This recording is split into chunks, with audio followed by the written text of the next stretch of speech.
আসসালামু আলাইকুম গাইস, যে যেখান থেকে ভিডিওটি দেখতেছেন, আসলে আমি সারা বাংলাদেশে এভাবেই তেল বিক্রি করে থাকি।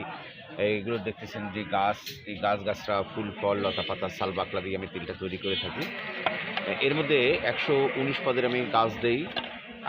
দেওয়ার পরে ময় মশলা দিয়ে তেলটা তৈরি করি। বিশেষ করে যাদের ব্যথা রয়েছেন, গিরা ব্যথা, কোমর ব্যথা, হাঁটু ব্যথা, মাংসপেশির ব্যথা, হয়তো অনেক ডাক্তার কবিরাজ আপনারা দেখিয়েছেন, কিন্তু আপনার ব্যথা যখন ভালো হচ্ছে না, অবশ্যই স্ক্রিনের মধ্যে আমার নম্বরটি দেওয়া থাকলে যোগাযোগ করবেন যাদের ব্যথা আছে।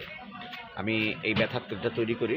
আল্লাহর কাছে আশা করি এই তেল যদি আপনারা ব্যবহার করেন, আপনি ব্যথামুক্ত থাকবেন। আপনার বিষ ব্যথার জন্য আল্লাহর কাছে ফরিয়াদ করে বলতে পারেন যে 100% কাজ করবে। এটা হাজার হাজার মানুষের প্রমাণিত একটি তেল। আমি নিজে তৈরি করি, এইভাবে গাছগুলো তুলি জঙ্গল থেকে তোলার পরে আগুন পানিতে সিদ্ধ করে তেলটা তৈরি করি। তেলটা প্রতিটি মূল্য রেখেছি আমি মাত্র 50 টাকা করে। ইনশাল্লাহ আপনারা ব্যথামুক্ত হবেন, যে কোনো ধরনের ব্যথা থাক না কেন আপনার।